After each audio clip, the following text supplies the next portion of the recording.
dude? How's it going today? I'm good. How are you doing? I'm good, good, good. It's night now. It's almost it's almost night. It's 7:30 here. I'm sorry, 8 o'clock here, and it's 5 o'clock Yeah, there, right? it's 5 o'clock here, but the sun doesn't go down, so it's daytime all time. Oh yeah, forget. Yeah. When does that so you're in Alaska, Fairbanks, right? Or yeah, right. Fairbanks, Alaska, right in the Yep. center of the state. Hmm. When does the this is gonna make me sound so stupid, but I do not care. The all day daylight, is that year round? No, it's a summertime cycle. So the longest day of the year is June 21st. So today's the 11th. We're coming up to the longest day of the year where the sun Okay. doesn't set at all. But days start getting beyond 12 hours in May, and then it just increases all the way to June 21st, and then slowly starts to decrease by a couple minutes per day until long about the end of August, where we have a normal night and day cycle of 12 hours, and then just slowly reverts into darkness as the winter sets in. I mean, the first time you experienced that, was it crazy with your sleep or not really because you're inside, or how did that go? Excuse me. Yeah, it definitely affects your sleep. When the sun's up, your body says it's time to go, and so we have what we call blackout blinds here. We put them in our windows so that it's at least dark in our room and tells our brain to shut off. But I kind of like the daylight. It helps. It energizes me and helps me go out and enjoy the summer for the couple months that we have it. So don't feel Yeah. like I need to sleep a lot this time of year. Um, so tell me did you say your first and last name yet? I can't remember now. First and last name, I'm tell me the sorry. name of the I don't think we did. Tell me your first and last name, tell me the name of the academy, tell me kind of where it's at, classes you guys offer, that kind of stuff. Yeah, absolutely. First of all, I'd like to say thank you for having me on your show. This is an honor for me. I appreciate the opportunity to share my story. Oh, My name's really Garrett appreciate Hartley. it. Absolutely. My name's Garrett Hartley. I am the owner and lead instructor at Revolution Brazilian Jiu Jitsu in Fairbanks, Alaska. We've been established since 2013, so we're working on our 13th year here. Um, and yeah, that's kind of the rundown on the business. We teach all students ages 5 years old until they're unable to train. So whatever age that might be for the individual, we have all those age ranges, including up into their 60s and 70s as well on the mats with us. And they find it very beneficial for their personal lives and their mental state as well. Do y'all have gi and no gi? We do, we do. However, we do our gi and no gi by seasons. We kind of follow along the major tournament seasons, so we're Oh, not okay. offering gi and no gi, multiple times a week. For instance, we just started our no gi season, which on June 1st, and that'll go into November, and then come November we'll do our gi season. So November through June will be gi season. So. Well, Okay, we got it. And that's yeah, like we with competitions, right? yeah, it is. So I found that it was better to have our students, um, kind of established in the style that they're competing in order to help them with the competitions. So I find that focusing on gi or no gi season really help them get used to the movement, the grips, the style of jujitsu that they'll be competing in during that season, as opposed to having multiple classes of different styles per week. Okay, got it. All right, let's see. Go back as far as you want and tell us your story, man, and lead up to the academy. Does that sound good? Yeah, that sounds great.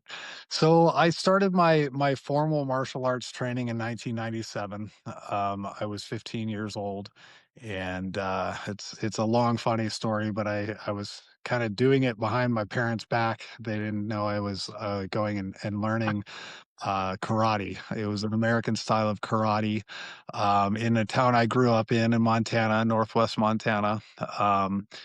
We lived a long ways out of town, so I would ride my bike 30. It was a 30-mile ride into town, and I would ride my bike into town, go to some tutoring for school, and then go take an hour-long karate class, and I'd ride my bike back. So it was a real long day, and, but I got away with that for a couple of months before they caught wind of what I was doing, long story short, I got my black belt after 4 years of training, twice a week in karate. So about 19 years old, I got my black belt in karate, and continued to learn and train for, um, I guess about 11 years after that in the art of karate. Um, During that time, I had a run-in with a wrestler and, got taken to the ground and realized that I was in really big trouble. Like in a real Um fight? yeah, and a real confrontation. So, I'm a very self-defense minded person. I'm not the type of person who's out starting problems, but when a problem occurs, I'm there to defend myself or those around me. And in this situation, there was a wrestler that was starting problems with myself and my friends as we were out, and so I How old got were taught you a at the lesson time? on grappling. Would have been about 18, 19 years old when that happened, and, Okay. um, and I So realized that I'm tell me, sorry? Go like, ahead. how tell me how the fight went. Because, of course, your mind went straight to karate, right? I mean, It did. what happened? Real So fight. we were at our local Dairy Queen, which was kind of a teenage hangout back then, and, we were at Dairy Queen, and apparently he had beef with one of the guys I was with, and, as he was coming out, we were headed in, we crossed paths, and he and his buddies started talking trash, and of course my buddies started talking trash, and next thing you know, we were half of us were laying on 18, the 19, ground. yeah. Yeah, and, so I learned real quick that once I went to the ground, even with formal training for a few years on in karate, that I was almost defenseless, Did you try to and that kick him? Did you try to kick him and punch him? really didn't even have the chance to. It happened so quickly, that Okay. I really didn't have a chance to, He just and, tackled you. Yeah. he just went straight in for took me down with a double leg takedown, and I was on the ground, so, yeah, that really sent up a lot of red flags. Here I thought I was Yeah. pretty well versed in self-defense, and all of a sudden I was helpless in split seconds. So, um with that being said, I'd heard about this new revolutionary art. I grew up on the VHS tapes of the early days of the Ultimate Fighting Challenge before the UFC really kicked off into what it is now, and it was a fringe style of fighting that could only be done in certain states, and it was illegal, and that was really intriguing to me. So I had seen Brazilian Jiu-Jitsu that way, but it was such a new art to the United States that it was very difficult to find anyone who had any training in that. Um, I did end up finding, a school where there was a purple belt who was which was a big deal to be a purple belt in those days.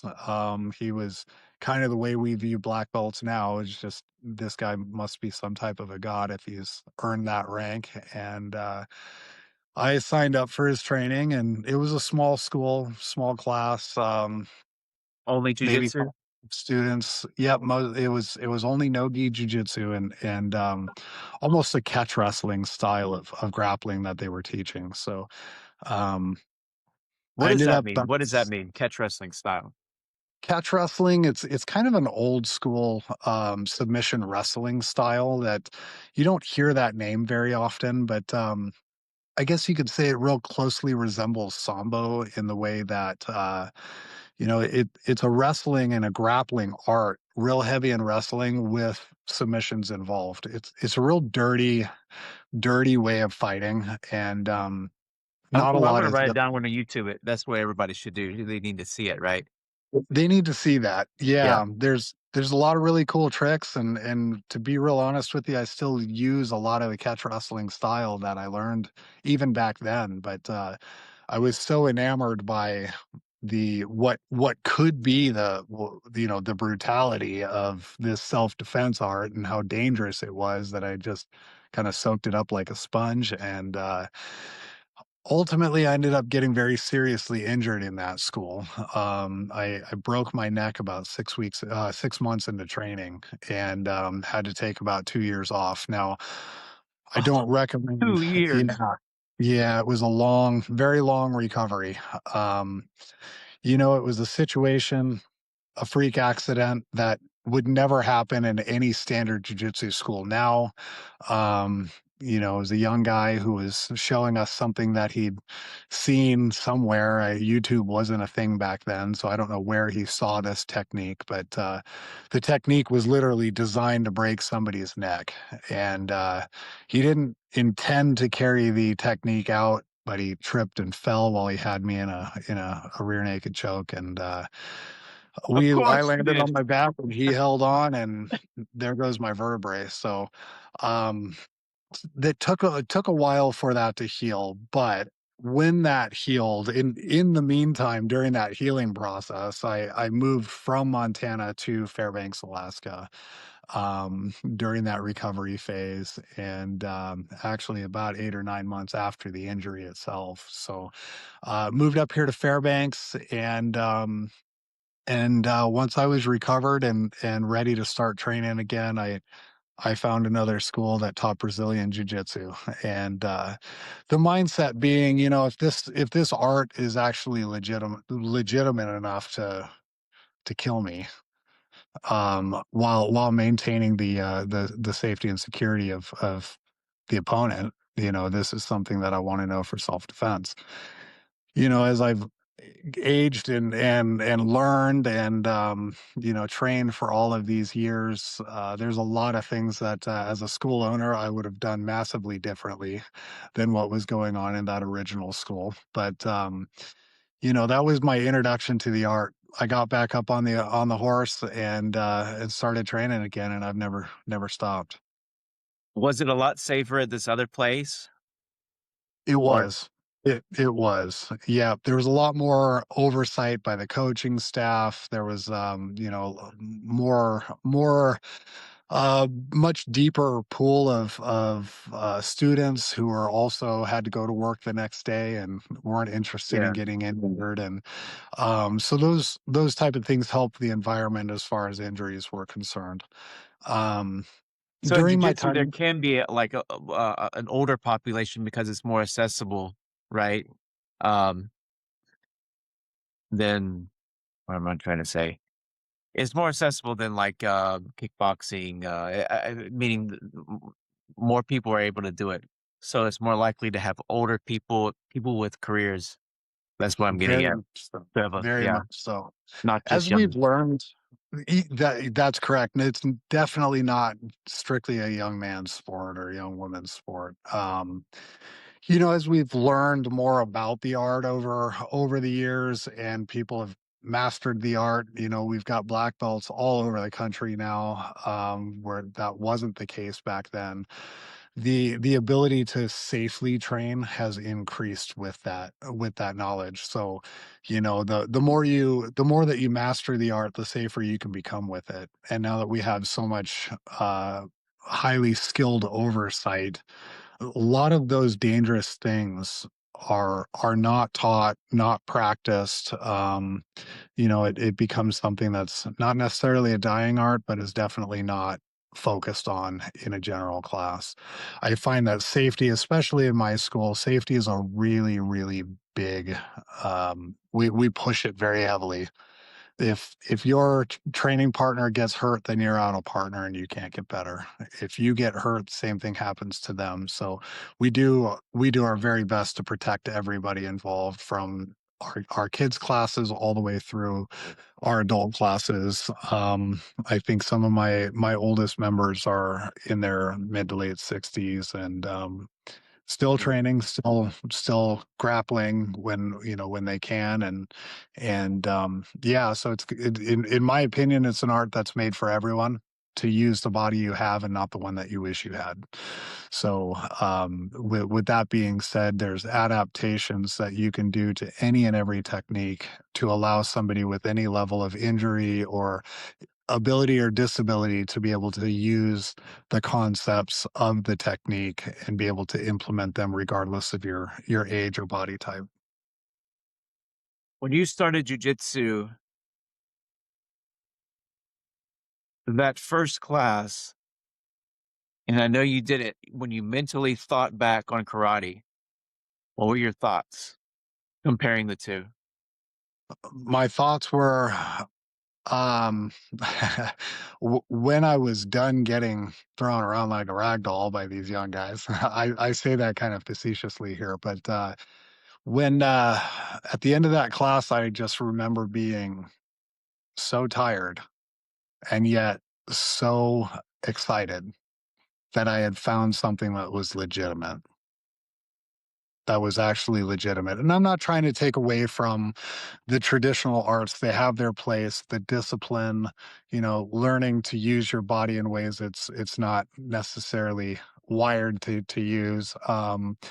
It has its place, and I have a soft spot in my heart for it. But when it comes to really truly learning to control a situation with another aggressive person, nothing in all of my years of training across 9 different arts, nothing has taught me how to safely and effectively control another person, whether on the feet or on the ground, like jujitsu has. Yeah, well, I think one thing, if we're specific, we're not talking about Muay Thai, we're not talking about kickboxing, we're not talking about boxing, if we're talking about karate, taekwondo, um, not sparring, regularly, right? That's a Mhm. hindrance. Definitely can be. Yeah, it's really like anything else. You can play golf too much, and your joints will start to wear out. Your body's really only designed to do a certain movement so many times before it starts to break down. So Mhm. I do agree that sparring every day can be very dangerous, and it can break your muscle tissue down, your soft tissue down, and injuries can occur. Well, I'm um talking about it's a hindrance on the martial art itself, on karate, taekwondo, the fact that they're not sparring regularly every class. I understand. I I understand under you're talking about the effectiveness as well in jujitsu as far as handling, controlling somebody, but also Mhm. just the effectiveness of the martial art for the everyday person, not sparring, in karate and taekwondo, et cetera, on a regular I under basis is a hindrance to them, right? Yeah, I do. I understand what If you we're mean now, and thanks for comparing correcting me it on that that. way, yeah. Yeah. Yeah, if you're sparring in a striking sport and you're doing it every day, you're taking small amounts of brain damage every day. Jiu-jitsu's Mhm, not that way. We're not punching each other, we're not kicking each other. We're using our body position and their body mechanics against them to where they can't fight back. It's it's called the gentle art, and that's because it doesn't take extreme violence to be able to overcome an opponent or subdue somebody who's trying to do harm to you. It just simply takes an understanding of body mechanics and position against their body to leave them in a situation they can't fight back or they can't move. mhm. It's actually So, more so you're trying to subdue them than hurt them. 100%, yes. Yeah, You can hurt 100%. them, but what the ultimate goal is to subdue first. That's That's the ultimate correct. goal, right? Yeah. That is correct. Yeah, and that's, if you're an MMA fan, you know all about submissions, and you see these people being put in arm bars and different various chokes and leg locks and things like that, and we call them a submission. And we call it a submission because it causes that person to submit. It causes them to give up. And if they don't give up, they get injured very seriously. So the premise of the art is to use your body position against their body mechanics to put them in a place where they can't fight back, while also learning how to manipulate joints or create chokeholds that cause them to want to stop. And if they don't, you can escalate the force to be able to defend yourself if they continue to try and attack you. And that defense might leave them unconscious. Excuse me, that escalation might leave them unconscious. It might leave them, with a damaged joint they can no longer use in that fight. Um, so it is designed to ultimately create violence, but only if necessary. Mhm. So now where are we at? Where and, you're practicing jujitsu, and then take us from there. What year are we in right now? Do you know?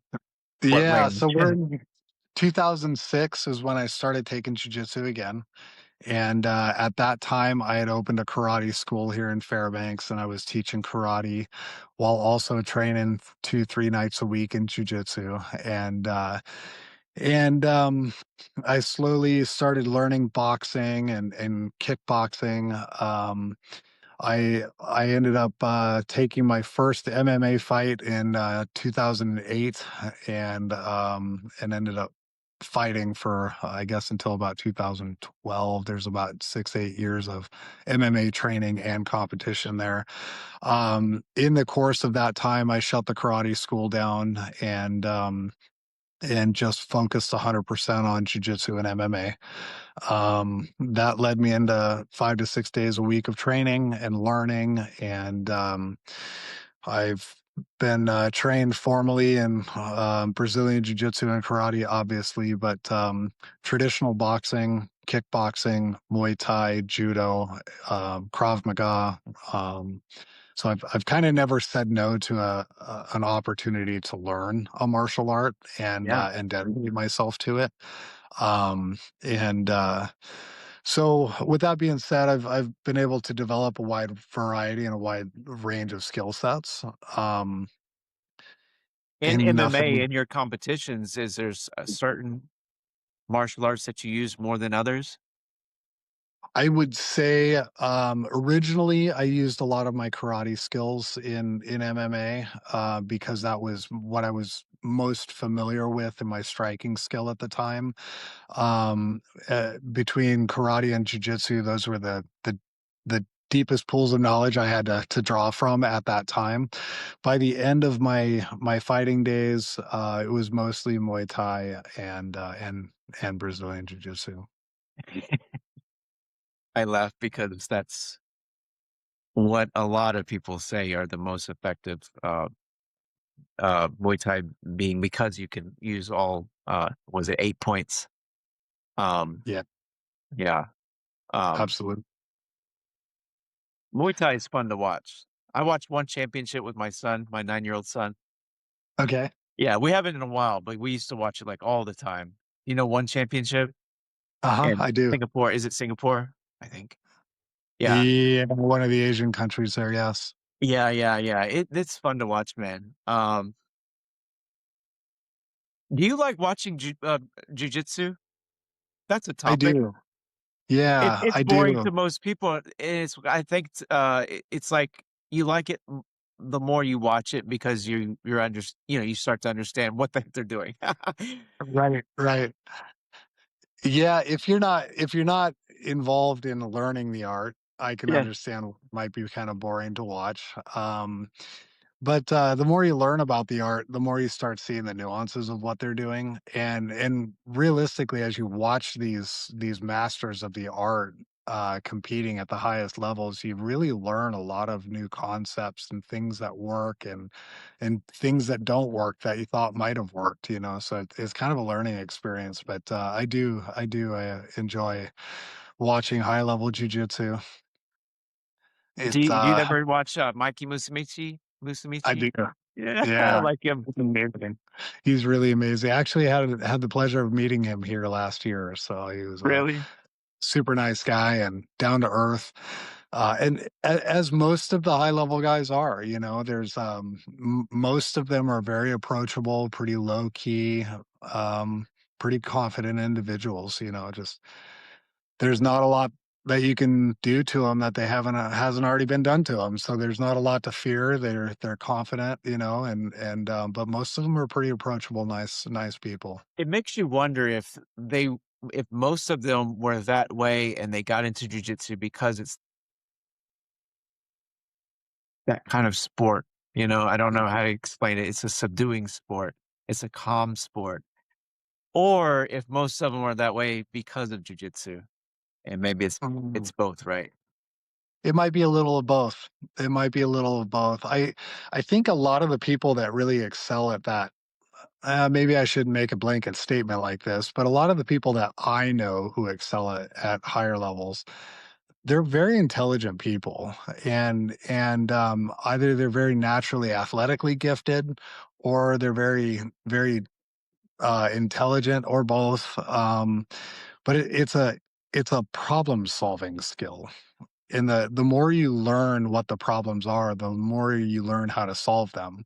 And now when you're competing, you're solving problems in split seconds, and they're coming at you very quickly, and new problems are arising at such a fast pace that it becomes kind of an addiction of learning how things work, and processing information as it comes at you in a physical element that is like putting together a puzzle. It's I mean, imagine trying to put together a 1,000-piece puzzle in 10 seconds. That's a lot to figure out. But the more you do it, the more you figure it out, and the faster you can put that puzzle together. And that's what those guys have excelled at, is how not only the body mechanics and the ability to move and position themselves, but also to be able to problem solve at a high pace. And so is when you start getting into jujitsu and you start learning those skills, you start excelling at other things like problem solving at work, problem solving in school. The dedication that it takes to solve the hardest problems and overcome those things you may feel like you're failing at. Those skills are all learned on the mat. Whether the student realizes that or not, they're learning those skills subconsciously, and it starts bleeding over into the rest of life, where it's problems at work is a big one. Everyone can relate to that, or problems at school, everyone can relate to that, and they become much easier to solve because your body and your brain work together now to do the hard thing and to learn the way around the problem instead of giving up because you don't know what to do. I bet it helps you be creative as well, right? Mm. Yeah. Very much. Yeah. Yeah. We were hitting Trying. before we started recording, the chemical processes. Can you hit that some? Yeah, yeah, we were talking about the book that I had mentioned to you. It's called Transforming Trauma with Jiu-Jitsu, and it's a phenomenal book. I highly recommend it to anybody who's interested in why Jiu-Jitsu is so beneficial, physically, mentally, emotionally, and spiritually. A lot of what it breaks down to is the chemical processes that take place in our brain. The positive chemical processes, our body doesn't understand the difference between maybe cuddling with a loved one, that we have a love for, and touching someone that you don't know for a long period of time, 20 seconds or more, and your body starts producing the same amount of chemicals, and the same exact chemicals, whether they're adversarial or it's a loving, consensual embrace. So this is why, like, hugging is so important to humans, and physical contact is so important. So if we magnify that in one jujitsu class, that's an hour and a half long, depending on the school you go to. You're in close contact with another person for an hour, and your body starts to produce all of those happy drugs and hormones. And what this does, it kind of puts you into a real happy headspace. I can give you, I couldn't even tell you how many numbers of examples of bad days I've had where I just wanted to go home, and I wanted to hide in a corner, and I didn't want to talk to anyone or see anyone. And you go to class anyway. And even on the worst day or the hardest day of training, you walk away feeling so good. And I had to ask myself why. This book answered those questions. The chemical processes in the brain are a really big part of learning, behavioral learning, physical learning, mental and emotional healing and change. All of these things are all positives that are can only be derived through close human contact. Now when you add on top of that the physical struggle that you're going through with another person, and you start to realize that it's really the same bonding experience that soldiers might get in a trench or with their battle buddy in basic training. They form these bonds because they struggle together, and they're growing going through the same thing together. And the jujitsu community is very unique in the way that it bonds as well. It's very similar. I worked very closely with our military community here in Alaska, and we could get into that in a minute. But I worked very closely with them, and I see the same brotherhood and camaraderie in these units of soldiers who they come from all different walks of life. They have different backgrounds. You know, some of them don't even speak English. That's not always the case, but it's a second language. You know, there's so many different cultural and personality differences, but yet, though they may not like that person initially, they always end up bonding together because of they're going through the same struggle. They have the same thing that they're facing day in day out. Jiu-jitsu is the same way. We show up to a school, and I kind of joke about this with some of my friends and family about how, you know, you walk into a school and there might be 30 people on the mat, you know, and over in that corner you've got a doctor, and over there you've got a police officer, and right over here you got a pot smoking, you know, homeless, you know, lives in his mom's basement kind of guy. Sorry, I'm not trying to step on any toes, but Just you throwing have things out.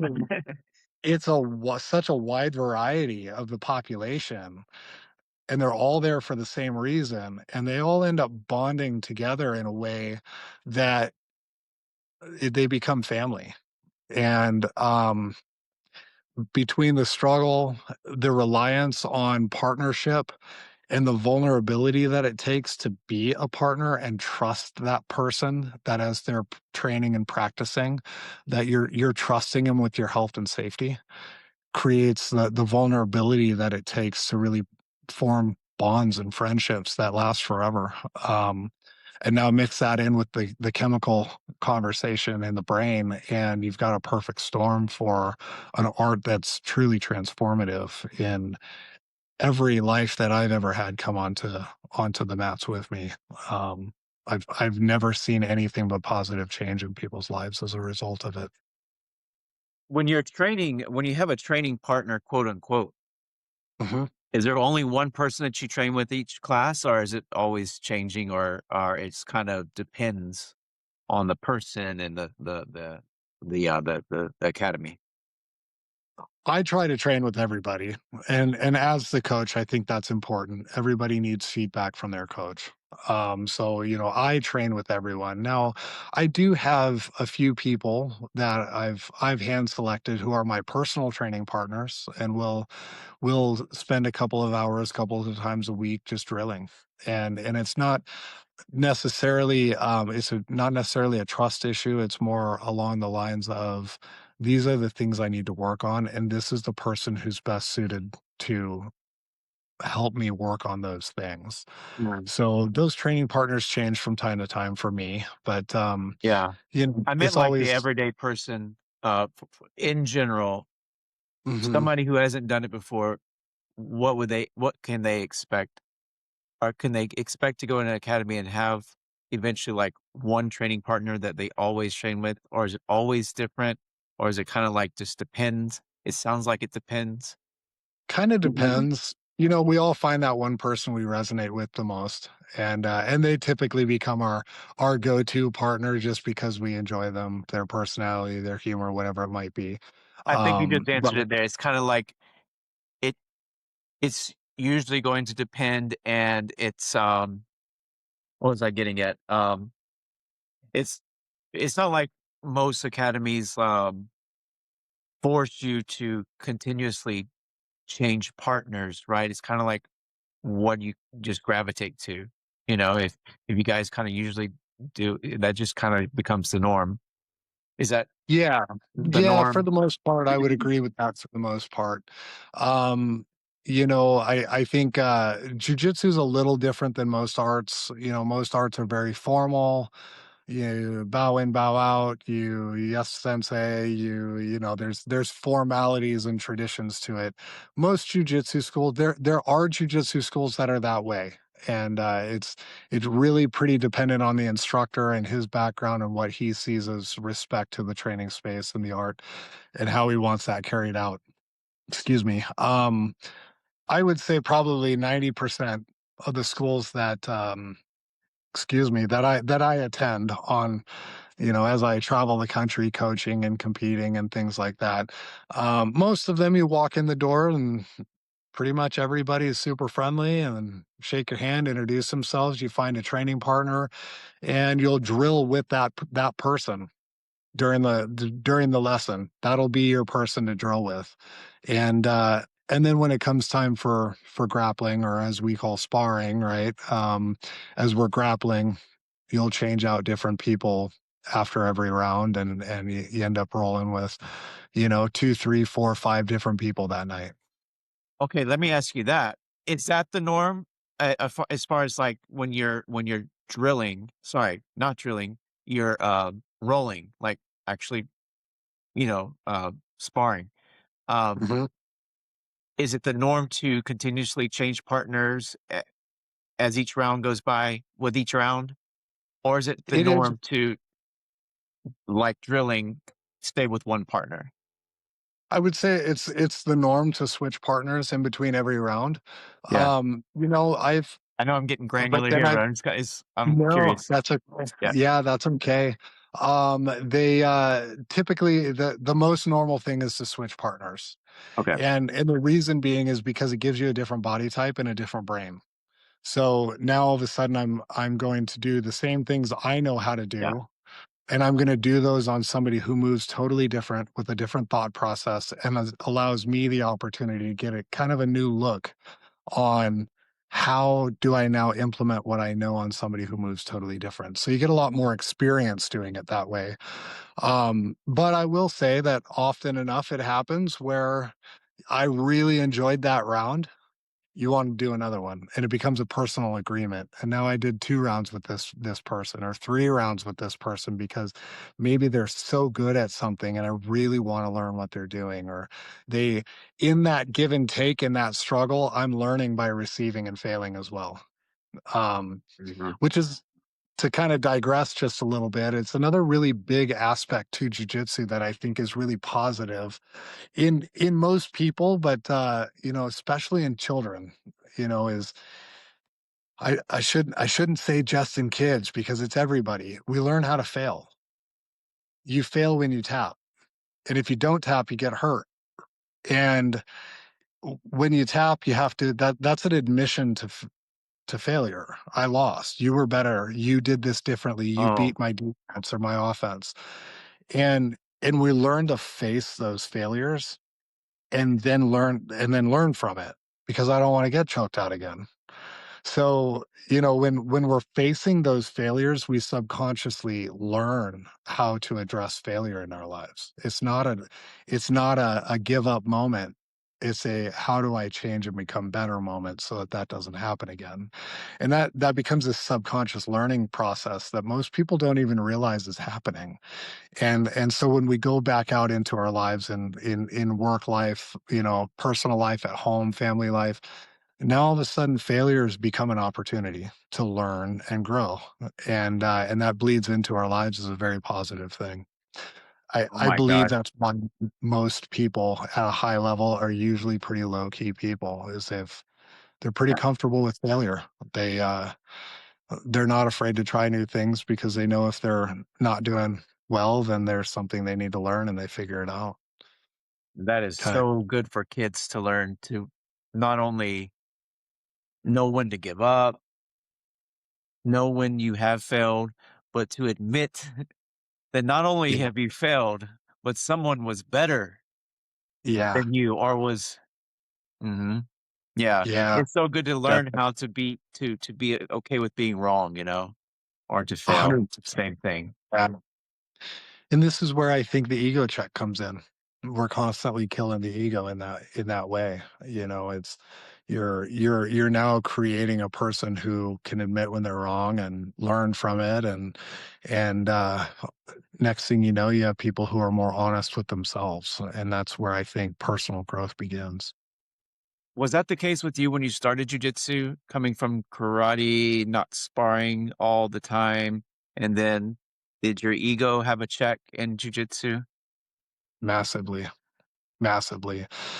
You know, I was a black belt in karate, and I Oh, yeah. was Yeah. 19 years old, and, going on 20, and I was like, I'm Prime. there's nothing, nobody can do anything to me, Yeah, Yeah. I'm in my prime. Yeah, exactly, and I know how to fight. I'm a black belt. Get out of my way, and learn that that was not the case at all. So, yeah, there was You're in a your prime in a lot of sense, you know? in a sense, yeah. Sure. In a way, In a way. So Okay. so, it's definitely highly beneficial in that way. Now, when you going back to the original question of changing training partners, if you're changing training partners and you're kind of getting a different look at your own technique from partner to partner to partner, now all of a sudden you're learning where the mistakes and where the failures can happen from people who have different experience levels than you and people who have a different idea than you do, and it really creates a broad community of ideology in that way. Now this just doesn't work, or this works this way, or this works against that body type but not against this one, and that only comes through training with a broad spectrum of people. All you. Yeah. Yeah. Definitely with them. Yeah, Yeah. yeah, And so yeah. where were you at now? When did you start teaching jujitsu? Were you like an instructor before you opened the place? So I was an instructor. I was an assistant instructor, and about 2000, the end of 2012. Unfortunately, some things occurred that I wasn't really okay with, and left the school, and ended up opening Revolution Brazilian Jiu Jitsu. I named it Revolution because I was trying to revolutionize the way Jiu Jitsu was being taught and who it was being taught to. It's not something that's specific to fighters and MMA and the tough guys. Like, this is something that everybody needs to learn, and I really wanted to revolutionize how jujitsu was being taught, who it was being taught to. So I opened Revolution Brazilian Jiu Jitsu, started teaching in 2013. And really been teaching ever since.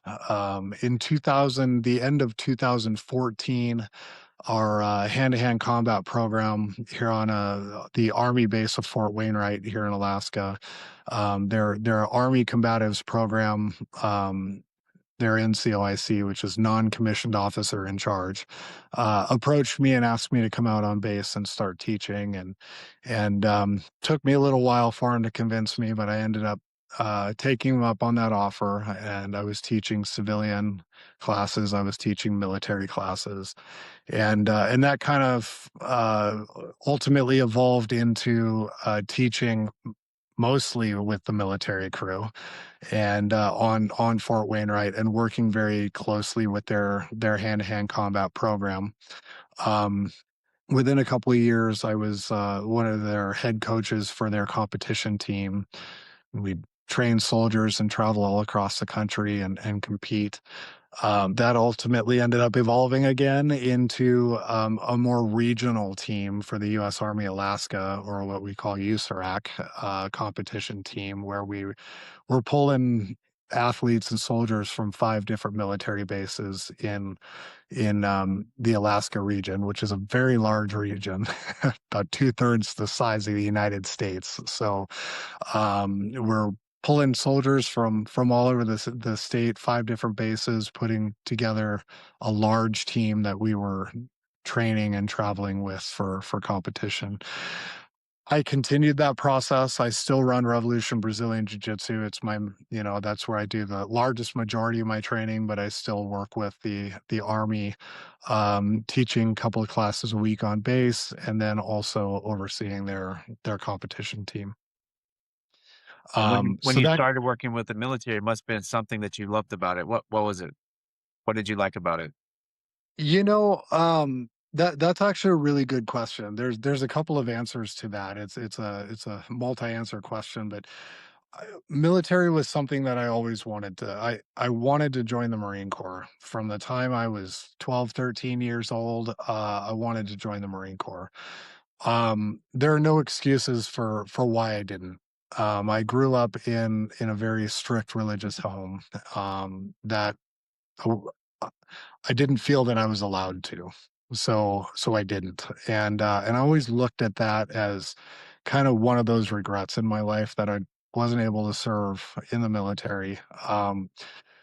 So when I was offered the position and ultimately took him up on it, w- that was my way of actually serving our armed forces and being able to ultimately serve our country in a way that makes our armed forces better, creates a more battle ready soldier, and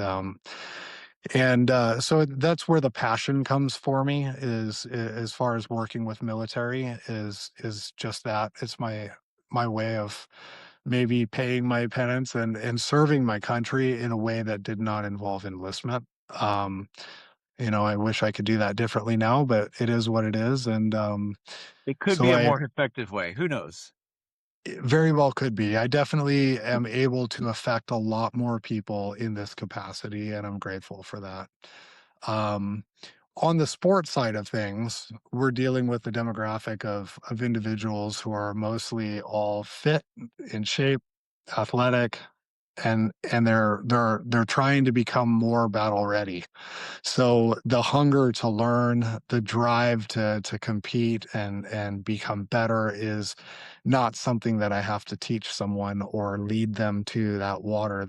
They show up and they drink on their own. So that is kind of, one of the real fun aspects of it for me. I get athletic people coming to me looking for that knowledge because they want to use it. Could be even In more challenging in a sense as well because it's you have to up your game. I don't know if that's the right way to say it, but you have to go beyond. You have no obstacles as far as, motivation, and you're only focusing on them getting, as best as they can, that kinda thing. It could be yeah. even more challenging, right? In certain ways it is. In certain ways it is. The motivation, like you said, is already there. So I'm receiving these people coming to me who are hungry. They want to compete, they want to learn. And the competitive the competitive mindset in training competitors is a little different than training recreationalists and people who strictly want to learn the art. It's a faster pace. It's harder. It's more effective. There's a lot more. I shouldn't say more effective. It is one of those things where you have to teach people how to effectively compete and fight against somebody who is actually doing damage to you in a realistic reality setting, as opposed to a potential or a theory. This if a person maybe does this, you would do this. In a theoretical sense, here's what we're doing. With recreationalists, a lot of it is theoretical until they start grappling. In a military setting, it is, yeah, you might be going to a competition today, but you might be deployed overseas tomorrow, and they've got weapons and they are trying to kill you. So Mhm. it becomes very much more of a reality based training where the mindset is survival and no longer recreation and sport. So those are the challenges that I run into. Shifting mindsets and also equipping soldiers with reality based combat and not just recreational sport. Talk about the nonprofit. Yeah. So in my time with the Army Combatives program, um, things that I noticed a lot of soldiers who would come in, especially here in Alaska, where it's dark for 6 months out of the year. Depression starts setting in. Alaska is an isolated location anyway. It's already difficult to get here and difficult to leave. It's cold outside. People tend to their spirits drop in the wintertime when it's 40 below zero. It's been dark for 22 hours, and I can't really go outside because it's too cold. I can't go ride my bike or go for a walk or those sorts of things. So And if you're I talking about noticed this. military, a lot of them haven't lived there before. They've never Period. lived here, and a lot of them are 18 to 25 years old and have never really been away Oh, from family before. okay. They don't have that safety net, so they become very isolated, not only geographically, but also emotionally and mentally. They become very isolated, unfortunately, with the last generation, they will stay in their barracks room and play video games, and do those sorts of things that aren't healthy for the mindset in a climate like this. And so we start getting those soldiers in and training with them, and you see their motivation rises, everything starts to rise, their attitude, their happiness starts to increase because they've been given purpose. The story of the nonprofit starts there. In 2014, 15, and 16, my work with the Army was very we had a lot going on. We were doing a lot of work with these soldiers, and in 2016, President Obama, if you recall your history from 10 years ago, he did the great sequestration where he sequestered and went through the government and started chopping funding in every place he could to try and balance the budget.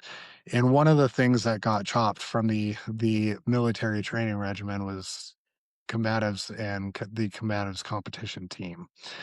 So now you have these soldiers who are already down in the dumps because of all the reasons already stated, who now have lost the one thing that gives them something to look forward to, that gives them all of those chemical releases that they probably didn't know they were getting, but they're getting them. Those things that were making them happy and they didn't know why all went away.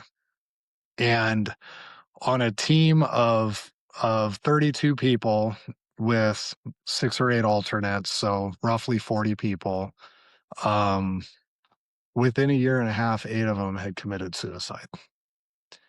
And that is such a problematic thing in the military in general, especially those with combat experience. But even more so in a climate like the one we have here in Alaska. I decided we needed to do something about that. I'd seen time and time again, not only in my own personal life, of you start feeling a little bit depressed, you go train, you feel great, and then watching this play out with the soldiers time and time again with hundreds of soldiers over the course of 2.5, 3 years. Um, I knew that jujitsu could help the problem. So what I did is I started a nonprofit with the help of one of the other instructors that I had been working with for a time before he retired from the military. He and I kind of started this together, and this nonprofit is called Limitless Advance. Limitless Advance, we sponsor disabled veterans and active duty combatives instructors or hand-to-hand combat instructors from any branch of the military. We sponsor these athletes all over the country. We give them a year's worth of training. We give them all of the gear that they need to train, whether it's a gi and a rash guard or gloves and shin guards, whatever it might be that they need, in order to get them into the community of grapplers in the combat sports, in order to get all of those things that we talked about, the chemical, the physical, the mind body connections, the just strictly the health of moving and being athletic again. And we're finding that over the numerous athletes that we've sponsored, it's about 97% of them stay with the art even after their sponsorship expires. And the benefits that we're having reported back to us is so tremendous, that it really gives me a lot of purpose in life to be able to provide that to the folks who've sacrificed for our country and are also dealing with some of these physical and mental and emotional traumas that kind of get them down and put them in that place where they've given up. And those things get reversed when they start training and dedicate themselves. So that's what the nonprofit is all about. I run the headquarters of the nonprofit is also based in Revolution Brazilian Jiu Jitsu here in Fairbanks. So we sponsor a lot of local athletes, but we sponsor athletes all over the country. Amazing, amazing, dude. Yeah, So I'm thank you. sure that does so many things for people. What does it do for you personally, being able to do that? For me personally, I think I think that all of the knowledge and skill and opportunity that I've had is wasted if I can't share it. So it's very fulfilling to me to be able to spread the positive benefits that jujitsu's had in my life to other people. And especially when we're talking about young adults and kids and giving them skills that they will subconscious skills that they will subconsciously take through the rest of their lives. Mhm. I feel that it's the not only the right thing to do, but I find personal fulfillment in watching people grow as people and watch their lives grow and just become better humans in a better society, a better community of people. That's what I get out of it personally. It's very fulfilling to me. Um, I've always said if I could just inspire one person in my life to be better than I am, and I'm not saying I'm great, but to strive to be better and to excel beyond what I can do, then I've met my purpose in life.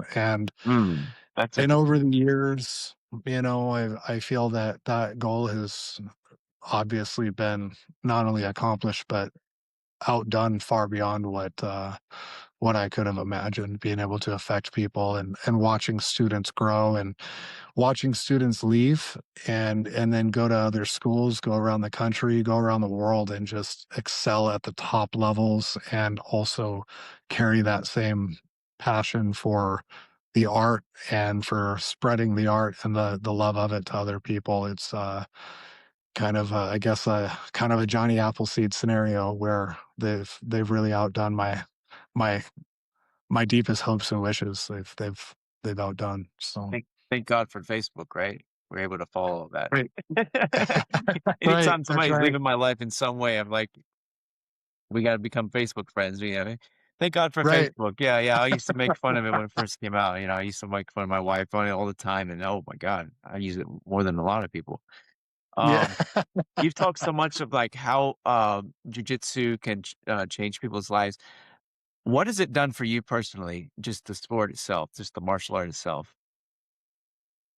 The martial art itself, on a internally, I was not a very confident child. Um, I was even I would say even up into my mid-20s, did not have the confidence and the self reassurance to be able to step out and make big decisions and things. I was not the guy who was taking life by the horns, and so internally, it definitely taught me how to face failure, admit failure. It gave me a confidence inside and showed me who I was and what I was capable of. Um, I think that's probably been the biggest positive attribute as far as starting as a young man and learning. Um, physically it keeps me in shape, but has also given me that ability to not only defend myself, but defend those that I love and those people that are around me. I don't like using I don't like using it in real life because I try to avoid conflict, especially in the streets where you don't know if there's weapons involved or not until after they're presented and it's too late. Have you ever But had to use it in real life? I've I've had to use it several times in real life in defense of myself and defense of other people. Was Um, there ever a weapon involved with the other person? thankfully, no. Thankfully, no. But that potential is there, and you just don't know. And so I really try to de-escalate every chance I get. But when you need it, it's there, and I'm glad I know it because I'm safe, the innocent people are safe, and those who are starting trouble got in bigger trouble before they ever got in legal trouble. Well, I thought you were gonna say, and it's true, they're safe as well. Yeah. You're able to keep them safe, right? Well, anyways. Uh, yeah. And Wait. that's again, that's the beauty of it is you can diffuse the situation, and even if it becomes physical, you can diffuse the situation in a way that doesn't create major trauma for someone physically or otherwise. That's and until help arrives or whatever the situation might be. Um, the old saying, it's better to be a warrior in a garden than a gardener in a war. And that's the way I feel. I feel that having the knowledge and never using it is better than not having it and losing your life or the lives of others because of it, because you didn't know. But so physically I'm grateful for it in that regard. Spiritually it has really pulled me out of some dark places before, as life throws a lot at us, and it's really easy to internalize, and it's really easy to go into that dark place in your mind and rest there for a little while. And we're not all the same that way, but having jujitsu and having that community of brotherhood that's been formed just by nature of what we do, um, has pulled me out of some really very difficult things in life that I wonder if I would have been pulled out the same way had I not had that community. Mm-mm. So there's a lot of positives, but I would say those are the three main things it's done for me. What would you say to somebody who's thinking about doing it, or thinking about putting their kid in jujitsu? You have any hmm advice? I would say do it. If you don't like it, you can always quit, but you don't know if you don't like it until you try it. I would say, obviously I'm biased, but I have yet to find a negative aspect to jujitsu. Um, you know, Apart from the exception to the rule that is in every crowd, there's always going to be someone that rubs you wrong. But the overall general consensus is it's positive. I would say to people who are considering doing jujitsu is listen to your body. If you do try it, listen to your body. Don't overdo it, but try it and find a school that is willing to work with whatever ailments, abilities, or disabilities that you have. And tap Finding a school is important. I'm sorry. and tap out. And tap out. Definitely tap out. That's your best friend. Calm down, tap out. Yeah, calm down, tap out, and just know that it's learning jujitsu is a difficult and long process. It's not going to be easy, but it will be fun. Mm.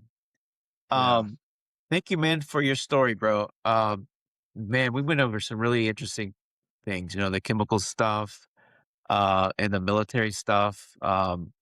We went over a lot of stuff, that we haven't gone over yet, and I really appreciate it, man. Can you end it with this? Uh-huh. Can you what would you like to tell your community there at the academy? Was there anything you would like to tell them? Other than the fact that I'm deeply proud of them and I'm honored to be able to train with them. They've become ambassadors of the sport that I'm proud of. Um, the community that they're part of. Though I might be the coach, I'm not the community, and it's because of their involvement. They're giving up their own time and their own energy to come and learn and train. They're making their community a better place, and they're making the community of grapplers and martial artists a much better place. So, I would definitely thank them on that level. Awesome, man. Well, thank you so much for your time, man. I really, really So appreciate thank it. you. It was Thank you amazing. for the Hey, yeah. Thank you for 64 the minutes, that opportunity. means it was amazing. Yeah, usually they go from 25 to 45 minutes and they're all amazing, but 64 minutes, Okay. that means we went over some stuff that we haven't gone over before, and I was asking more questions. That's what happened. So thank you. I appreciate the opportunity and let me share my passion with your community. So thank you.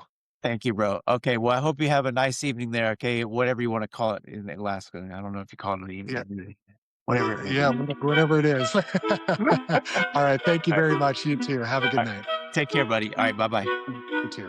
Hello, guys. How's it going today? Doing good.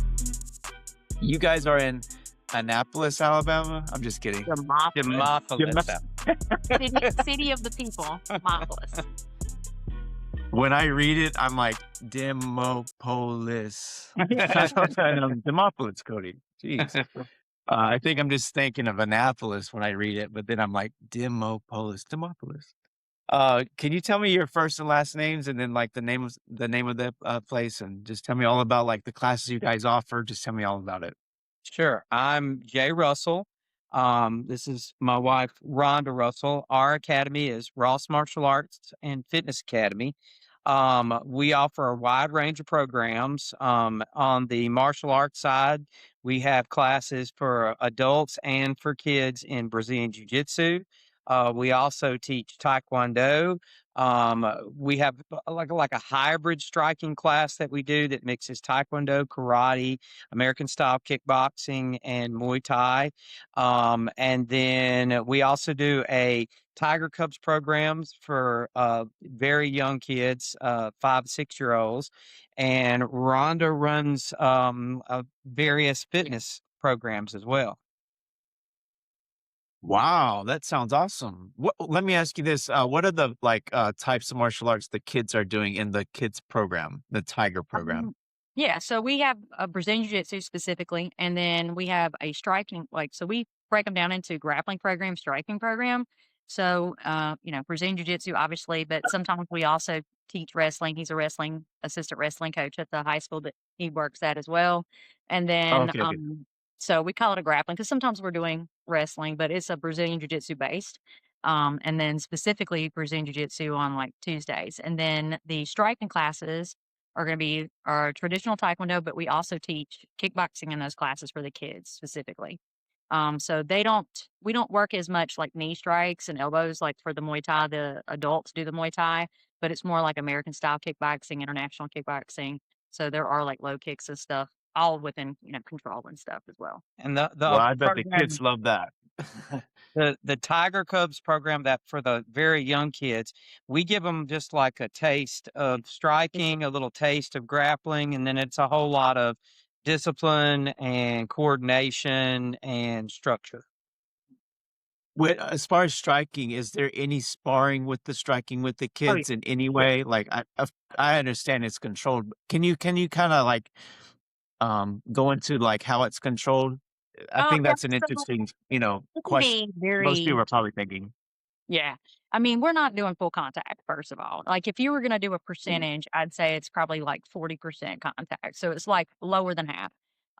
Meaning that, the instructors and the coaches are controlling like the level of contact because kids can be a little bit spastic even if they're well trained, but they don't spar immediately in the striking. Like jujitsu, you can spar first day, worst case scenario, you just say stop or tap, and as coaches are watching you, they're gonna tap out for you. But with the taekwondo and the kickboxing, they have to train for a certain length of time. They have to have all their basics in. We do striping on their belts. So they have to have like the second stripe on their white belt in order to be eligible to spar. And then it has to be approved by the parents after that. And then once they do start sparring, they wear headgear, gloves, and shin guards with instep protectors, and so there's a lot of padding there. And then, their level of contact, kids can walk into a punch. I can't stop you from walking into a punch, but if you're trained to a certain extent before you get to that point, then you're less likely to do that. So the contact level, it is contact, but it's not, it can get hard sometimes with the older kids, like the more teens, like preteens and stuff. But it's not, we're not busting noses and busting lips every class or anything like that. But Yeah. it is martial arts, not ballet class. So, Yeah.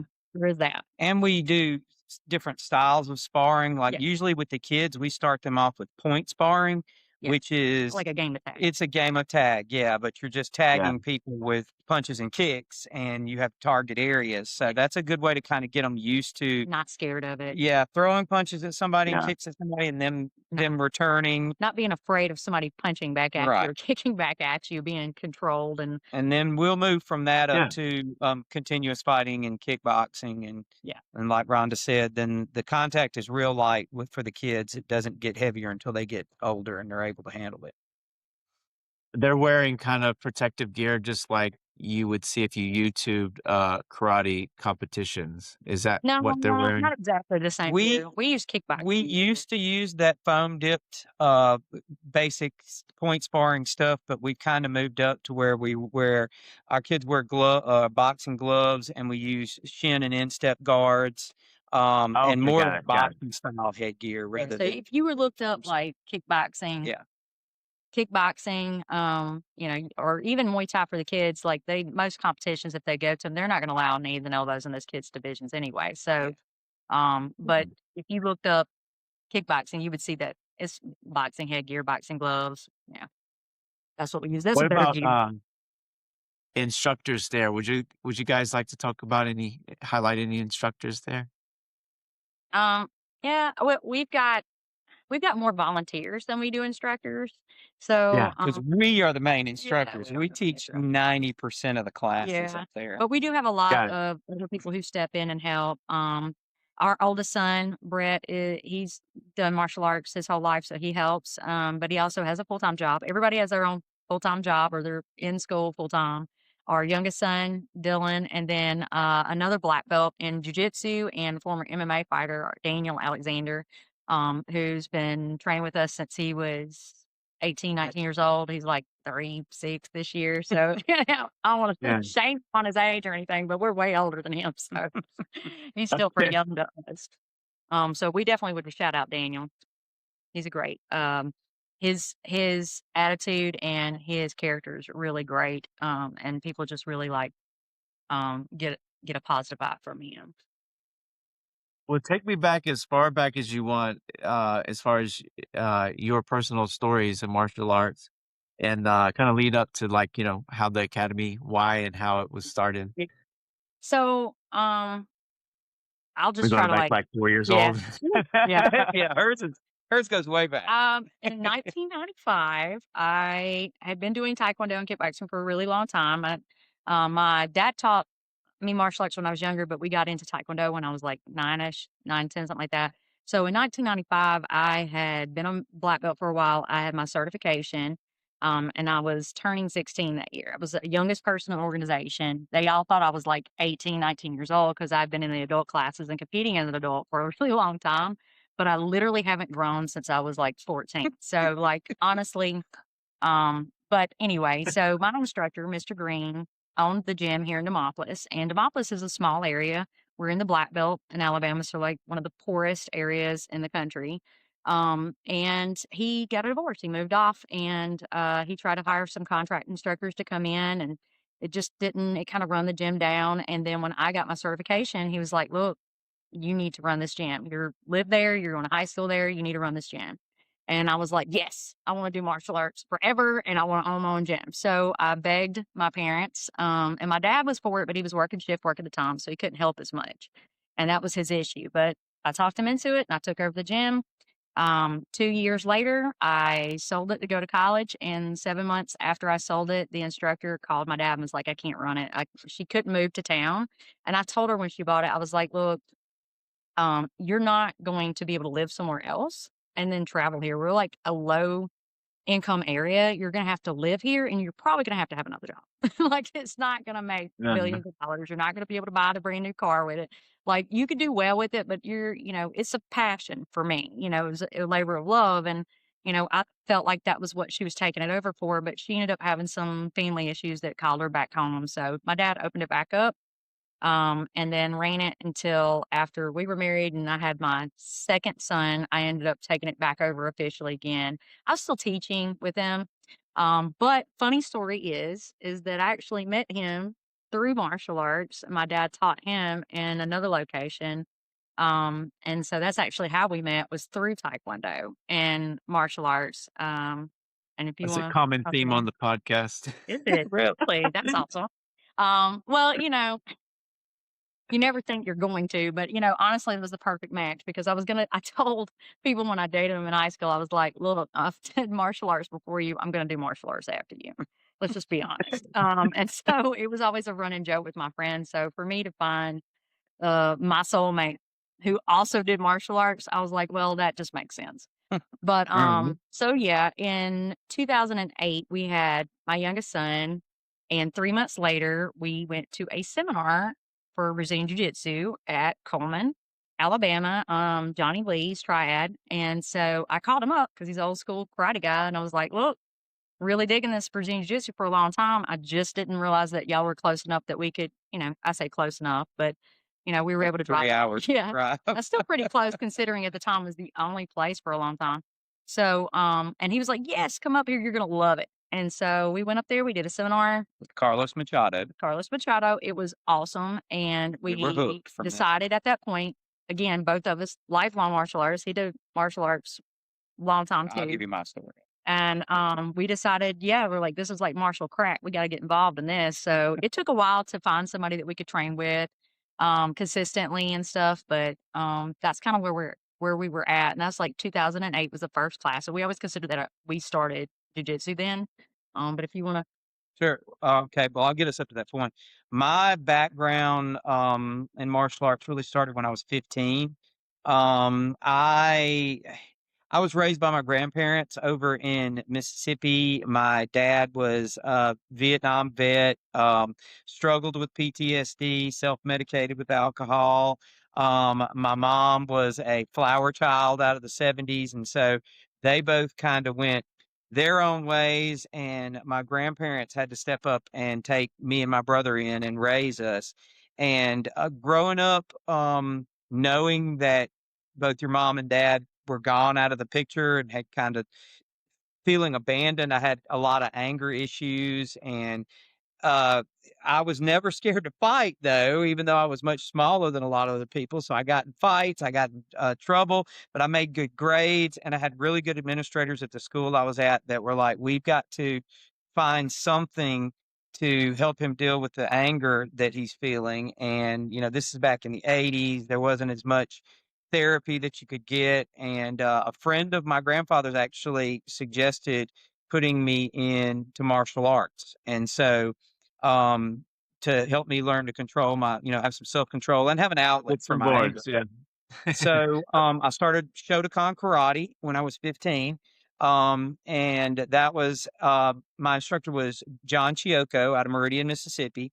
And I trained for, 2.5 years, until I joined the Navy right out of high school.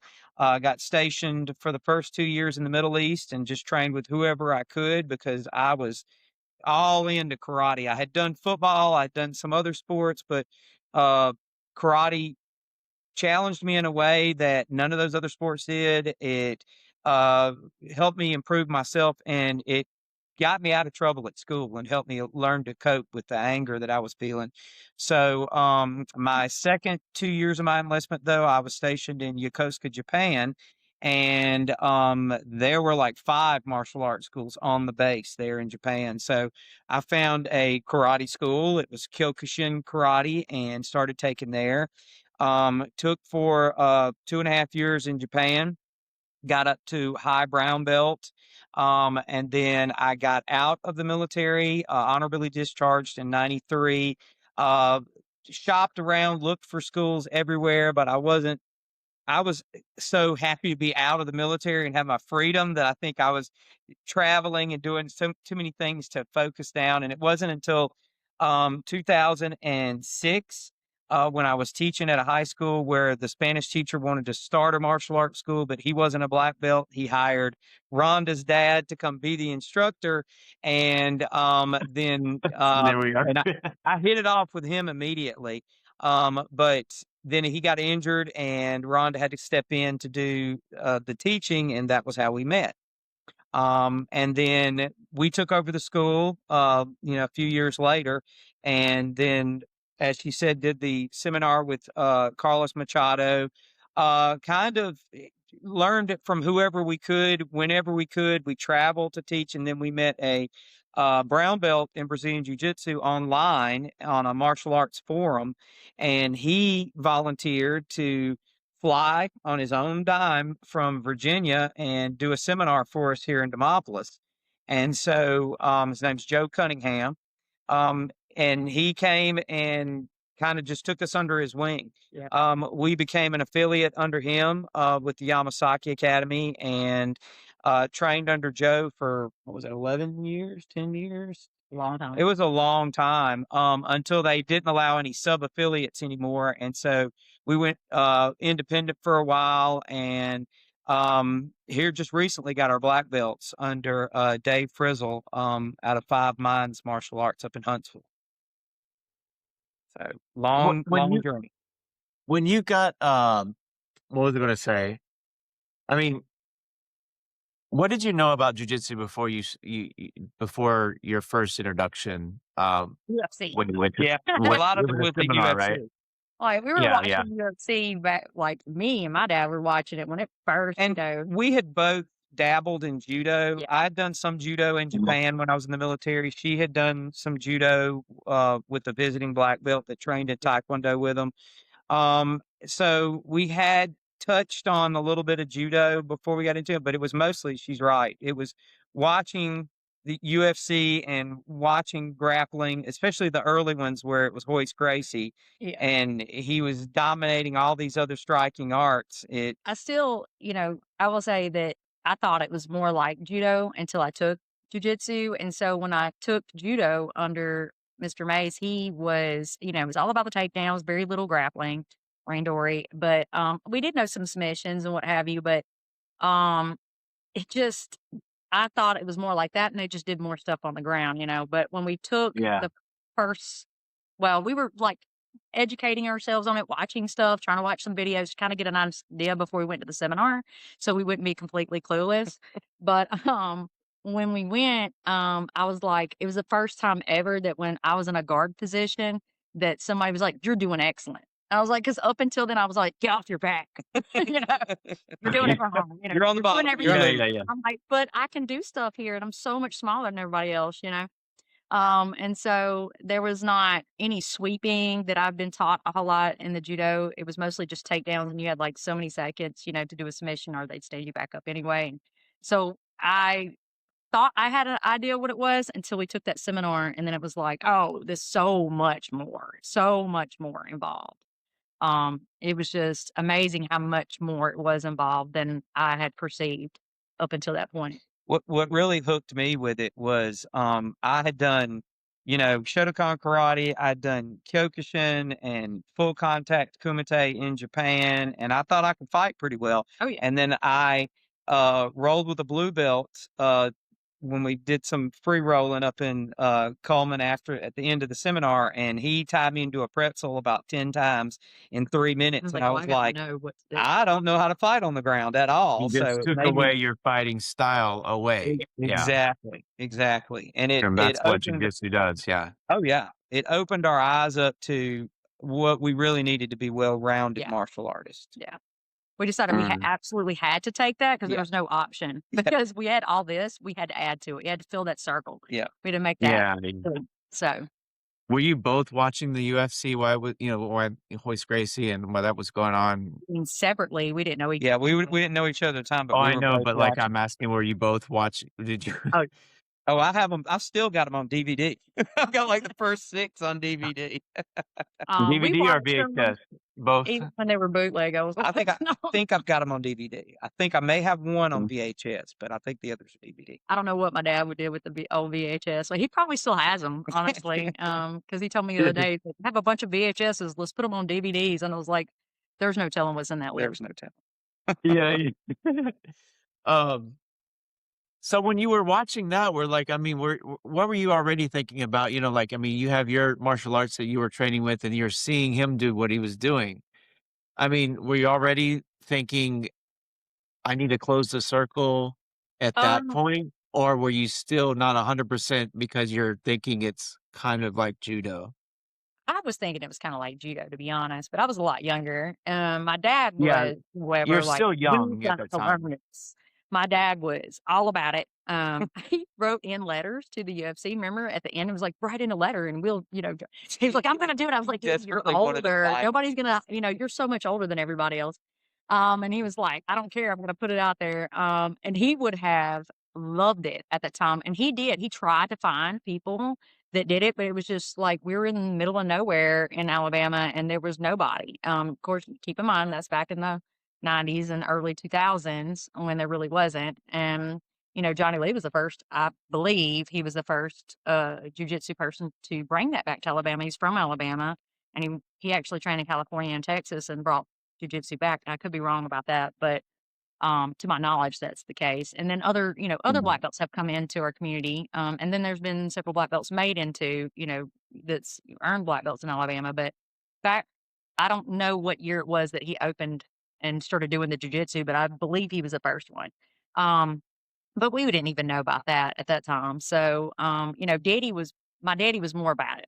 And he was trying to find like videos or books or Black Belt magazine had something. We were reading it. Come here, let me try this on you. And I was like, no, I Yeah, ain't got time for that. yeah, yeah. I mean, again, you're still young, right? I mean, you're a teenager, I right? was, Yeah, yeah. and this is like early '90s or something, right? Is that Yeah. what you're saying? Yeah.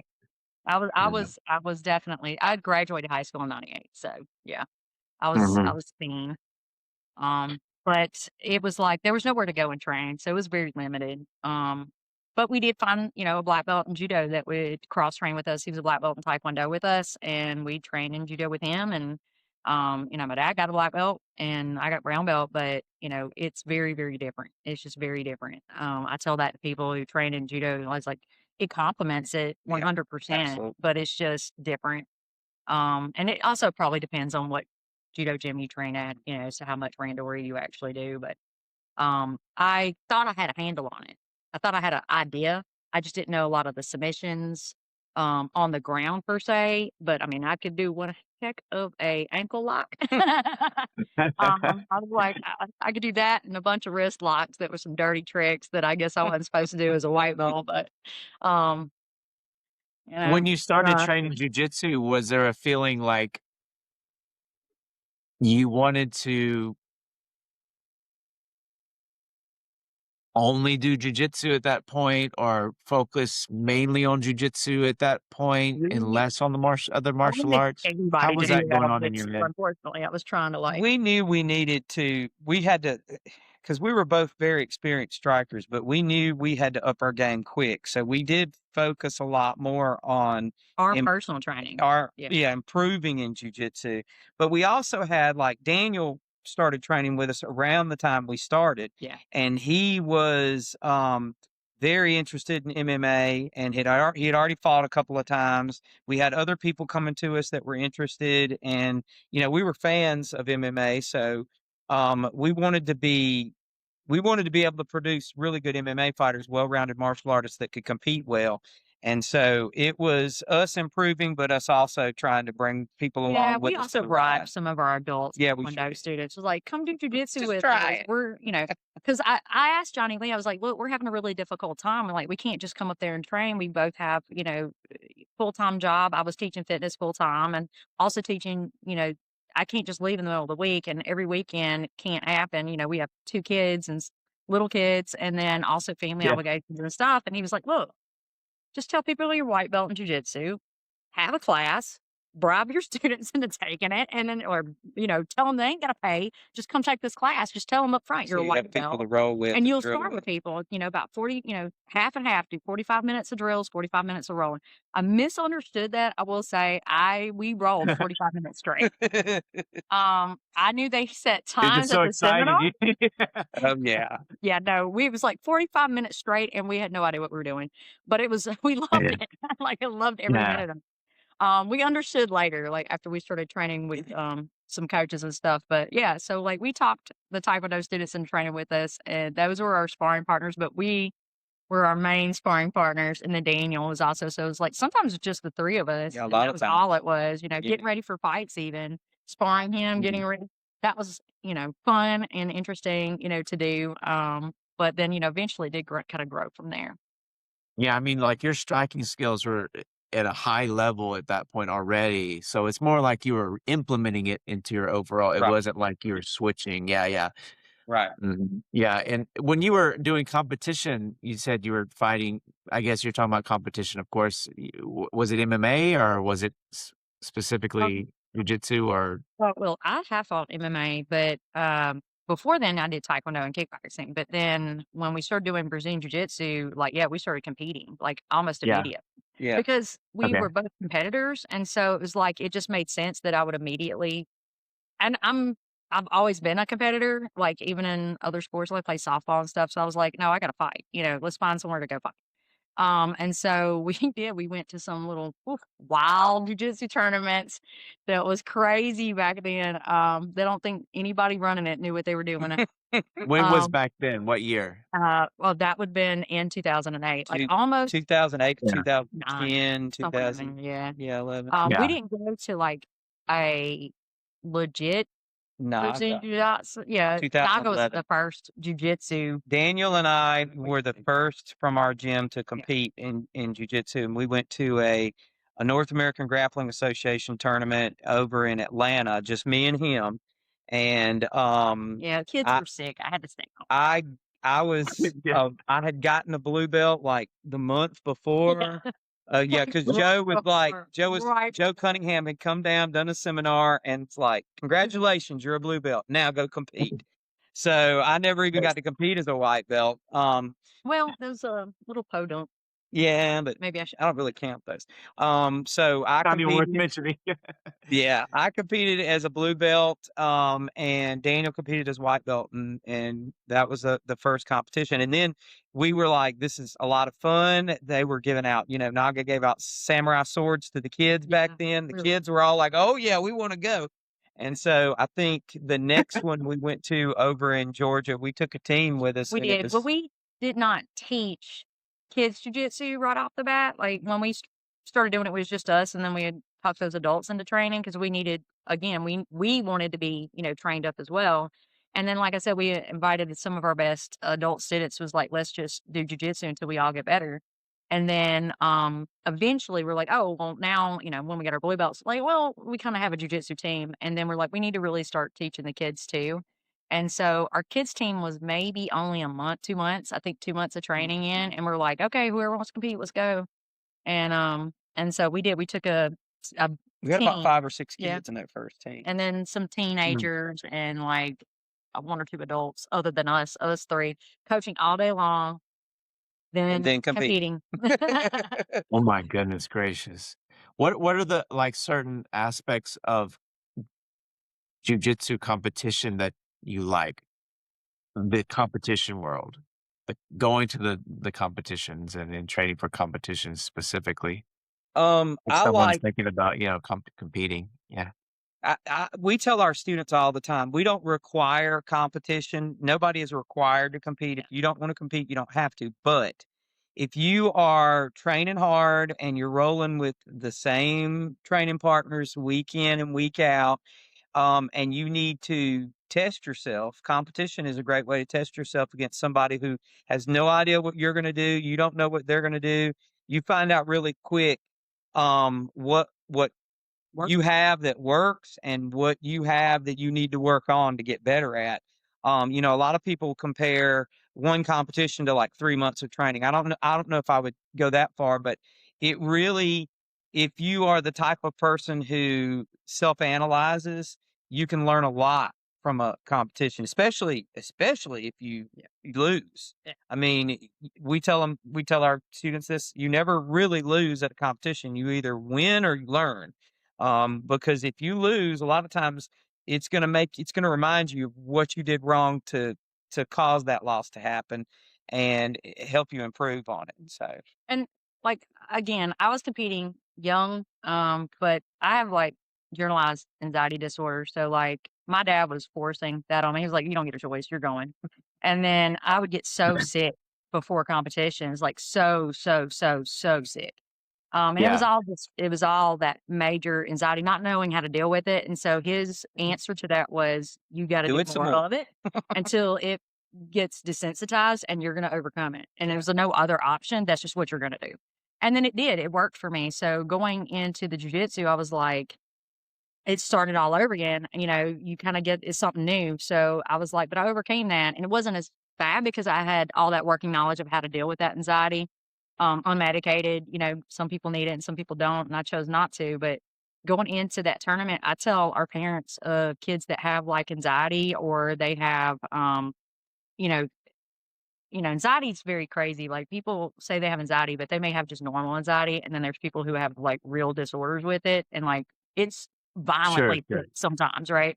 So I tell them, I'm like, Yeah. well, then let them do it. They should definitely compete because I tell you, that is literally what helped me become a strong individual adult that could go out and do things like otherwise I would be that person who couldn't go to the grocery store.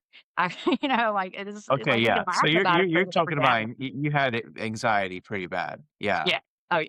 Okay. And so it martial arts helped me so much as a kid, and then jujitsu, I'd say even more so because with the tournaments, the way I like them, the way they were run better than say the taekwondo tournaments that I did when I was younger.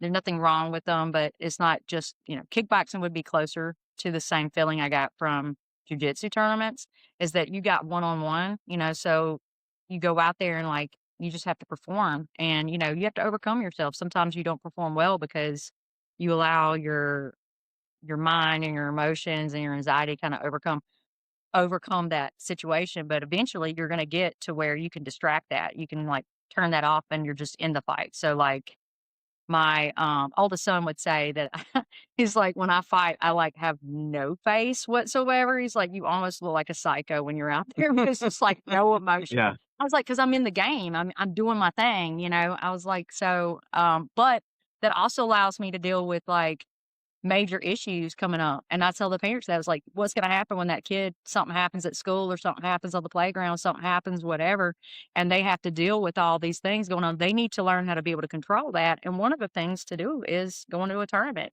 and under a high pressure situation where you have to deal with it. That's just my Yeah. opinion. I had social anxiety at one point in my life, and it was like my senior year in high school. And it all stemmed from speaking in front of, like, the whole school at one point, and I kinda stumbled, and I finished okay, but, like, that's when the anxiety, the chemicals in my brain changed, and, um and I'll speak a little bit right now on, my, um, experience with anxiety and my opinion on it. Um, I found out that it was something that I just could not control, even if I felt confident and I wasn't nervous in a situation. If the anxiety kicked in, it kicked in, and I couldn't do anything about it. It was a chemical thing going on in my brain. The only thing that made me get over it, of course, now I have a podcast. I mean, I've done a lot of stuff, but um, I'm clearly over it. But the thing that made me get over it is putting myself into, let's say, high stress situations, maybe not even deliberately, but I'll go over some of those. One was, well, I mean, I got a lot of new friends in college, and I started going out more, and it was fun. I liked them, and I just had fun, and I started going out more, and that put me in more social experiences. But the other two things is I became a server at a restaurant in Yeah. college, Huh? and I was a server for 9 different restaurants for like 8 years or something like that. I was a server for a long time. Right after being a server, I was a teacher. Yeah, I got a master's degree in education, and I was a teacher for like 3 or 4 years, and then I was a realtor. But those I always say that those 2, jobs you're talking about high stress situations, being at the competitions, um, that is something cool that I always tell young people that being a server, and of course, teaching is the same, being put into high stress situations where you have to do something really fast, and you have to have a smile on your face, and you have to deal with so many different types of personalities, Mhm, right? mhm. Yep. But all those 3 things combined, got me over my anxiety, but the way I think it happened was it changed my brain again. It changed the chemicals in my brain again. It wasn't like, "Oh, I'm just gonna get over it today. I really think I'm gonna" No, I had to, like, It had to be forced out. Yeah. Yeah. And now I'm fine. Yeah. So you're talking about the same thing. Uh, High stress situations, um, and it works. I know other things work too, but that was my story. Yeah. Yeah.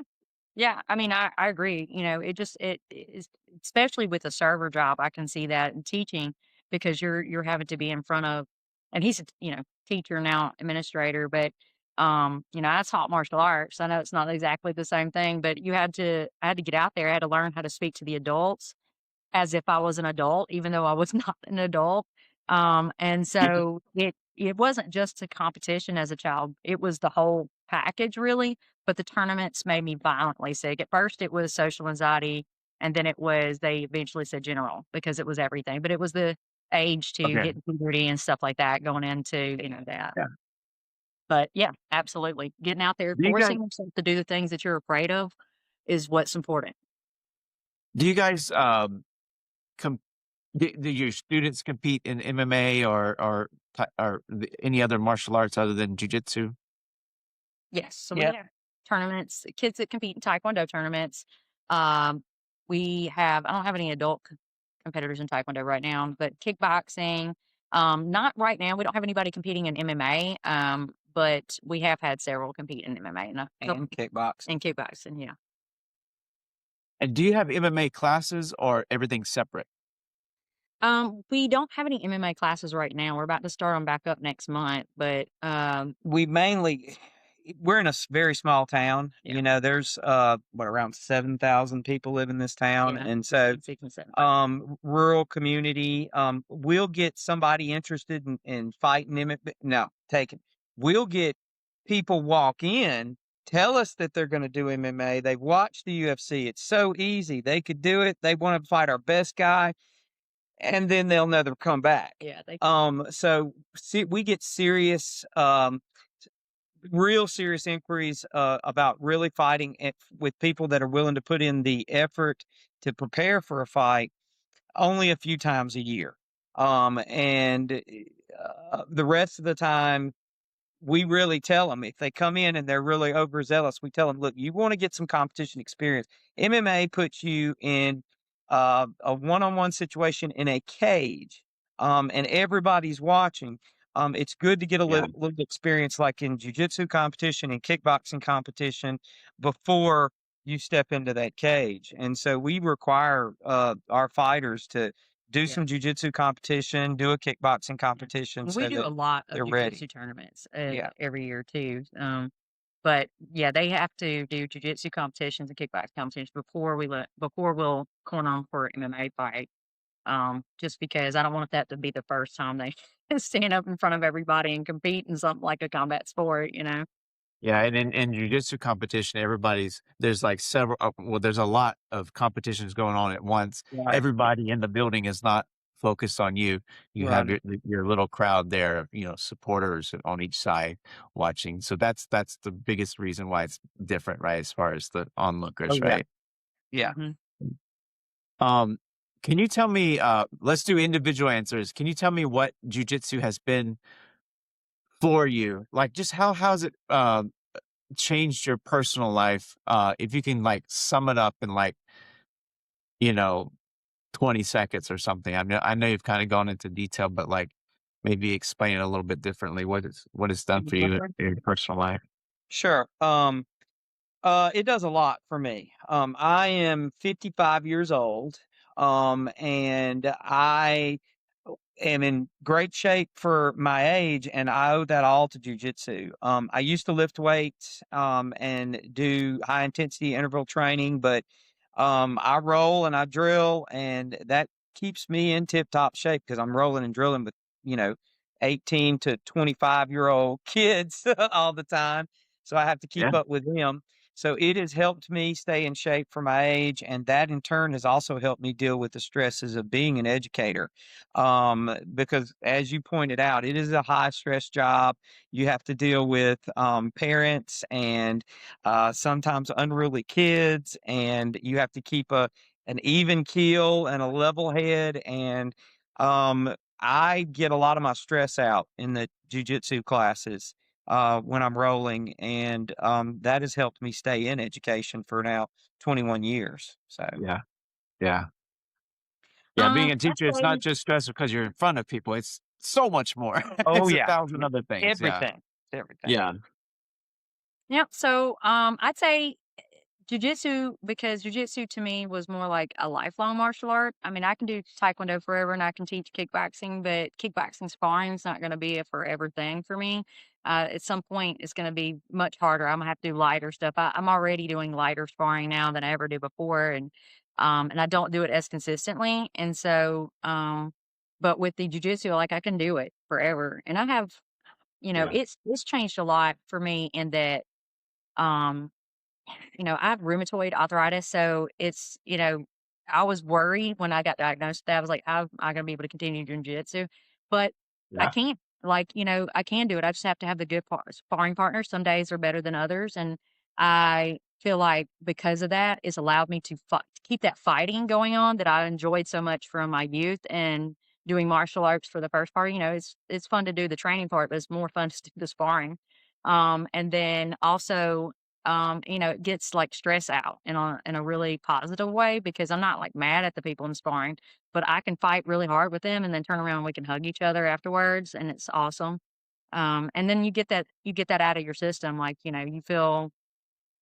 can't really be mad all the time if you're fighting all the time. That's what I kind of feel like, so I think that's what it does for me. Yeah. Have y'all heard of the third place, that term, the third place? Like Yeah, yeah. Like, so yeah, because people mostly go from, or kids are usually going from like work school to and the house home. to the house, right? And then third place, like a sport or another, yeah, yeah, I have. Have you? Okay, well, basically, it's like you go from home to work all the time, and Mm-hmm. then there's a third place. So your jujitsu gym could be your third place, Mm-hmm. martial arts could Gotcha. be your third place, or any other sport, I suppose. But yeah, Yeah. so I think like what does a third place do? I think there's like several things. Like one thing is like it helps you like disperse stress.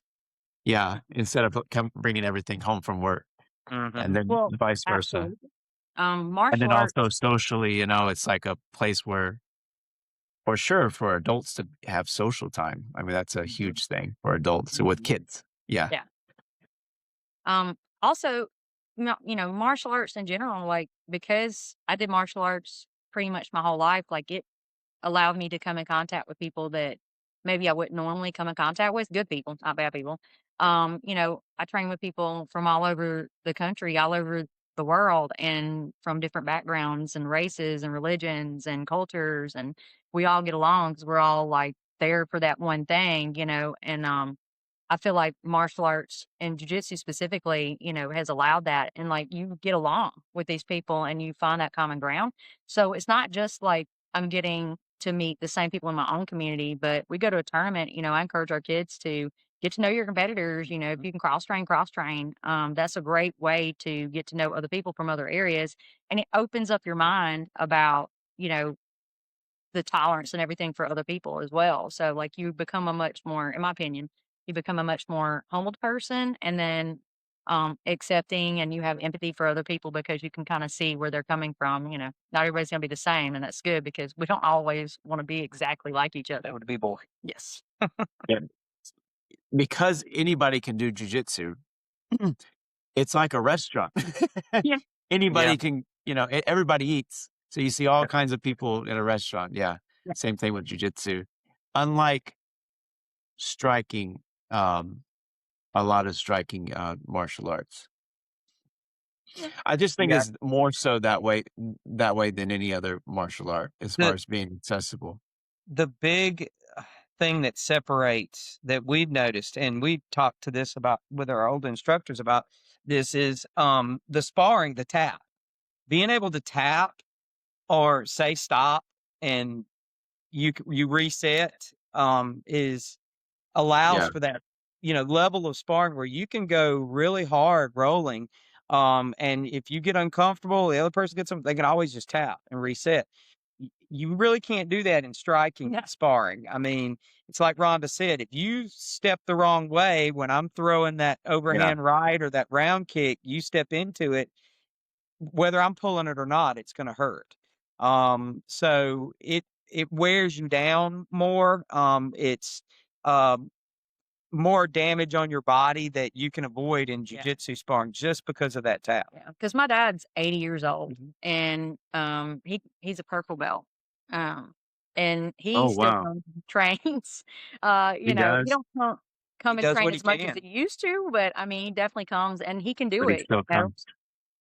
He can do it. He can come do the drills. He can come spar, as to whatever he feels like that day. And then, um, he can't come and do the taekwondo like that. I mean, he could do the forms, I suppose, but he's not going to do as much sparring. Like he sparred our youngest, son for his black belt testing a few years ago or a year ago or whenever.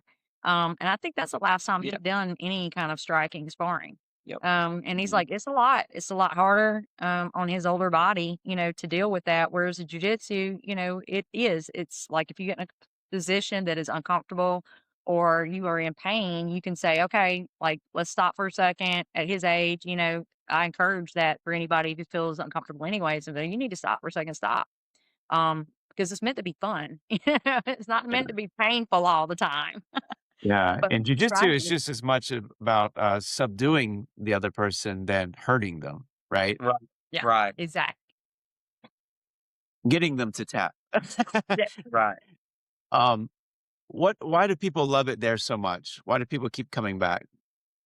Um, well, we've been told one, a local doctor brought his two sons in to train with us, and he told us after a few weeks that he was really impressed. He had tried other places, and driven off to go to other places. But that we had a really, open environment and family friendly environment. Um, and we try to encourage that through all of our students. We call them our fight family. Um, when we go out to tournaments, we'll go out to eat with them. We make it more than just the competition. It's a social event too. And of course, coming from an education background where you have to try to sneak in that character development as much as you can, we Yeah, do the same thing in our classes. And a lot of the parents, especially the junior students, a lot of the parents have remarked they love the fact that we try to mentor the kids. We try to teach them life lessons that go along with the martial arts. Like in jujitsu, one of the lessons we teach, we have kids that come in, they get mounted for the first time and they freak out, almost have panic attacks, and we explain to them that if you stay in it, the more you do that, the more you get mounted, the more we teach you how to control it and get out of that position, the more comfortable you're going to be in a bad situation. And that goes right into life because you're going to be caught in bad situations in life where it's uncomfortable. And you can't just tap out. You got to figure out how to work out of that. So it's a life yeah, lesson in a martial arts lesson. And there's a lot of those. So, yeah. Well, and it's somebody who's thinking about training or getting their kids into, what would you guys say to them? a couple of things. I would tell them to be picky. Yeah. Um, uh, Not every martial arts school is the same. And that is the same whether it's jujitsu, karate, taekwondo, it doesn't matter. Um, you know, Everybody wants to call striking arts a karate as a general term, but there's a lot of differences in the types of instructors and the arts for that matter. So be picky. If you are going to go check out a place, do some research in advance, understand what style of martial art they're teaching, look at the instructor's background. Are they open about their background? Are they open about what they teach? Do they let you try free classes? Any place that's good Open door should have an policy. open door policy. All kids' classes should have open door policies, where the parents, grandparents can come and watch them. There shouldn't be any closed door. I mean, I've always said, who drops their kid off and leaves, Mhm. So if you're interested in your kid doing martial arts, Brazilian Jiu Jitsu specifically, even, um, yeah, check out who you're putting your kids who you're putting in front of your kids, because that's going to be your kid's role model regardless. So, and then go watch those classes and see if you agree. And then take those classes, make sure that you're in an environment that you want your child to be raised in, because everybody that you put in front of them is going to be an influence on them, and you want them all to be positive influences if you can. So definitely that skill is great. Skill is very important, but when it comes to children, like that skill can be taught from a blue belt, and it's just as high level to them as it is a black belt. The Mm. rank doesn't matter. What matters is that person that is teaching your kid. Is he not just, or she not just teaching that child the technique, but they're also teaching them in a way that is giving them that character development, giving them that positive role to look up to.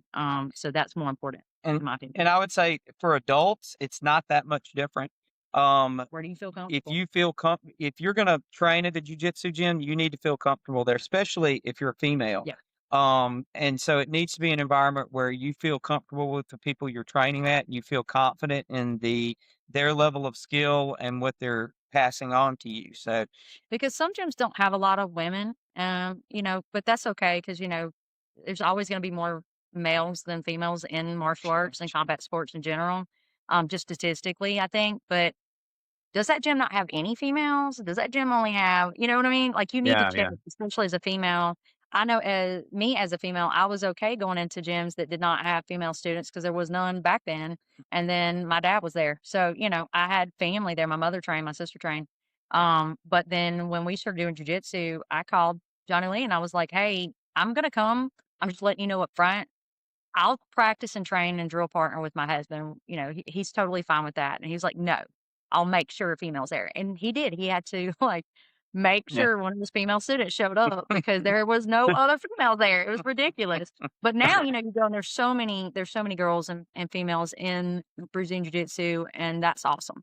But as a woman, I think you need to always go with how do you feel with that instructor? How do you feel with the other people in class? And how do you feel about being in those positions with them? Because, I mean, those are a lot of positions that could be it's up extremely close and uncomfortable personal. if you've So never done martial arts, right? So Mhm. yeah, like I feel like in our environment, we have a lot of husband and wives that train, or family members that train there, so everybody, or they're the dads of daughters that train, so that's great Yeah. because the women come in and they're like immediately feel like that's another dad, or he's like a brother, or Yeah. and so you want that, and you want to have that comfort to know that they're there to help you get better too. Y'all are working together to improve each other, because like we tell our kids and our adults, we're only as strong as our weakest link. So everybody who comes in, that's the weakest link, and our goal is to make them as strong as possible because that makes everybody else level up, right? Mhm. So Yeah. I think that if you go into a gym, investigate it, know what you're going into, or your kids are going to specifically, and then be present, be there, be around, watch. Because environments sometimes can change too. Mhm. So you Yeah. need to be present in it. So I think that's the biggest concern as a parent. I would tell them.